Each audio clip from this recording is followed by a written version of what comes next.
Los israelitas, una vez asentados en Canaán, comenzaron a apartarse de Dios. Atraídos por las costumbres y creencias de los pueblos vecinos, adoptaron la adoración de dioses extranjeros, como Baal y Astarte. Su infidelidad tuvo graves consecuencias. Dios, indignado por su desobediencia, permitió que Jabín, el poderoso rey de Canaán, los sometiera. Durante 20 años, los cananeos dominaron a Israel con brutalidad. Sísara, el comandante del ejército cananeo, era temido por su destreza militar y por su gran flota de carros de guerra de hierro, armas inigualables en aquel tiempo. Las aldeas israelitas vivían bajo constante terror.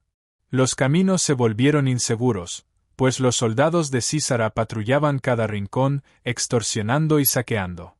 Muchos israelitas abandonaron sus hogares y buscaron refugio en las montañas. Los campesinos apenas podían cosechar sus campos sin el temor de ser atacados. Las mujeres y los niños vivían con miedo, pues los invasores no tenían piedad. En medio de ese sufrimiento, el pueblo clamó a Dios, rogando por liberación. En respuesta a sus súplicas, Dios levantó a una jueza y profetisa, una mujer de gran sabiduría y fe inquebrantable, Débora.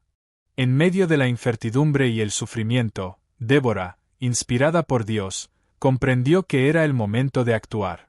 Desde su lugar de juicio, bajo la imponente palma que llevaba su nombre, envió un mensajero en busca de Baracu, un reconocido guerrero israelita.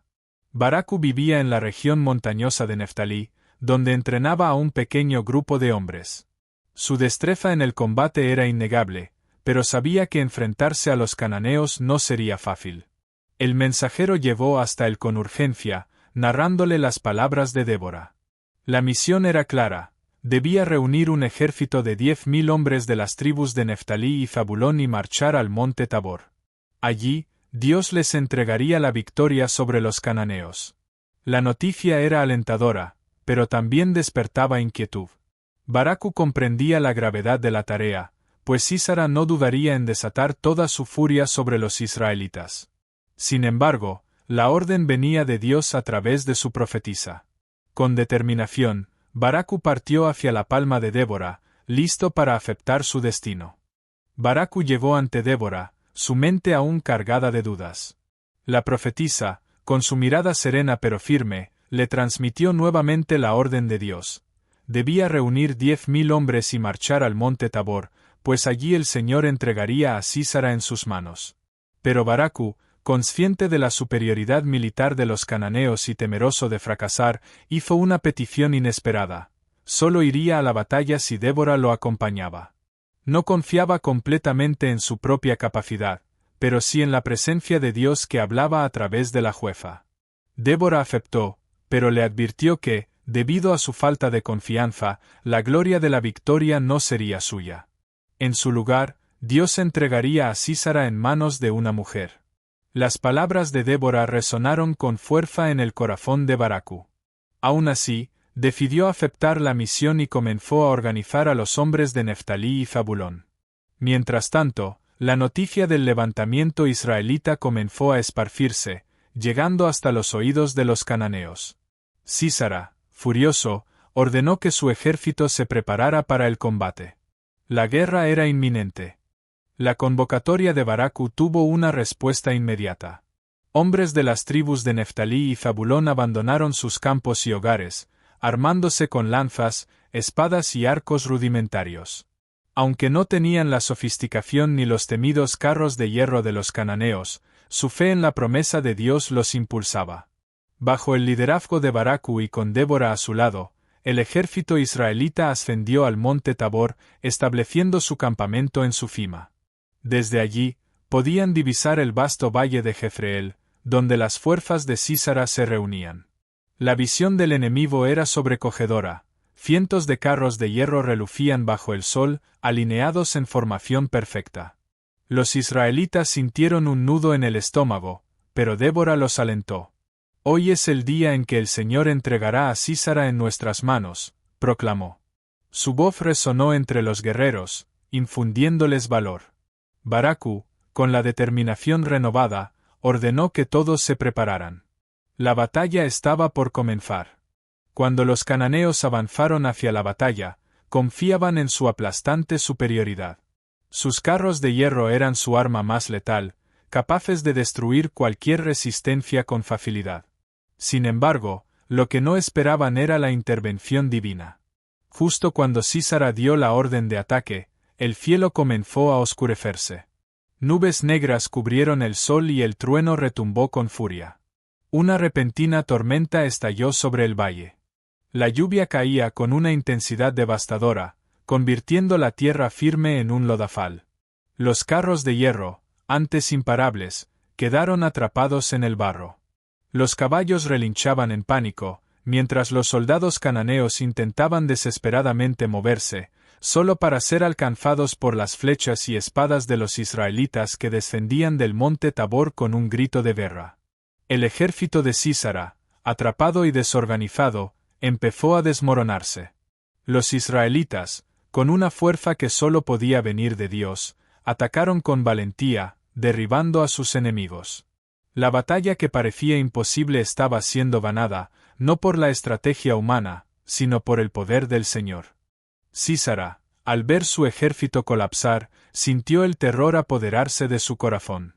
Sus imponentes carros de guerra, que antes aseguraban la victoria, ahora eran trampas mortales en el barro. Sin otra opción, abandonó su vehículo y se lanzó a correr a pie, esquivando cuerpos y armas caídas.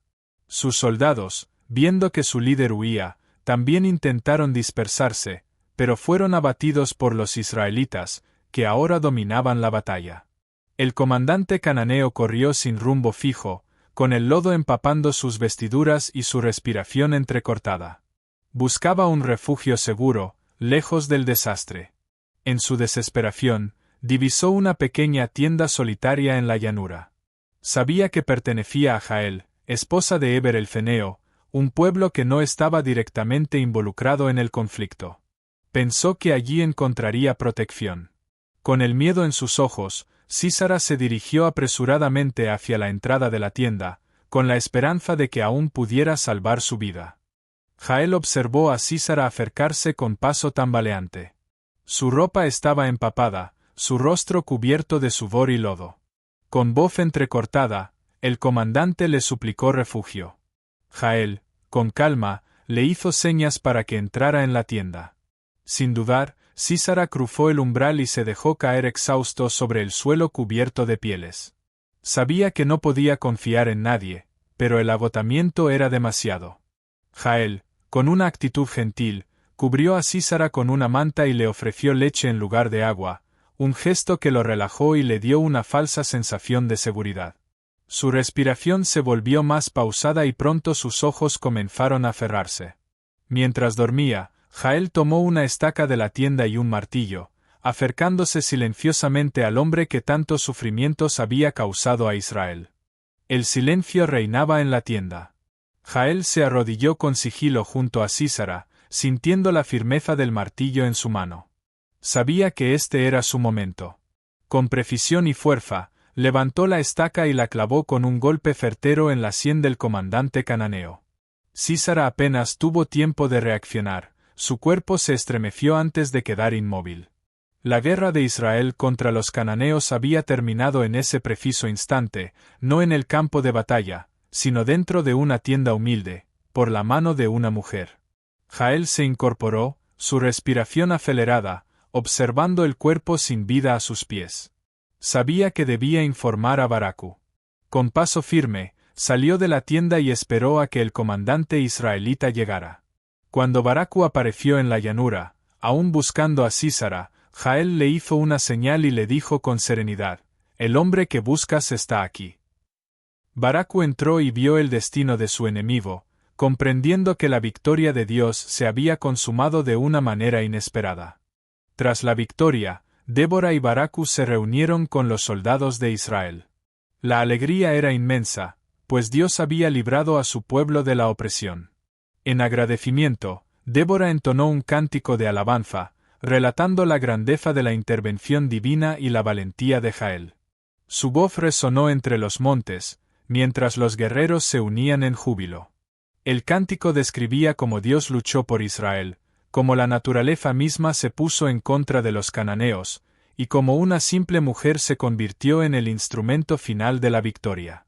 Baracu, que al principio dudó, ahora cantaba con convicción, reconociendo la soberanía de Dios en la batalla. La batalla contra Jabín y sus ejércitos fue aclamada como una de las mayores victorias del pueblo de Israel.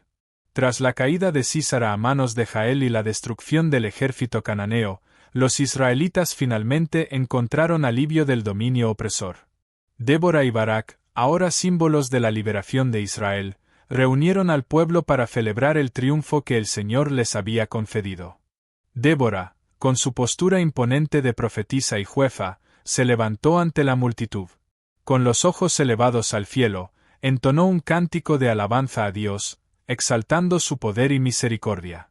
Sus palabras resonaron por los valles y montañas, grabándose en la memoria del pueblo.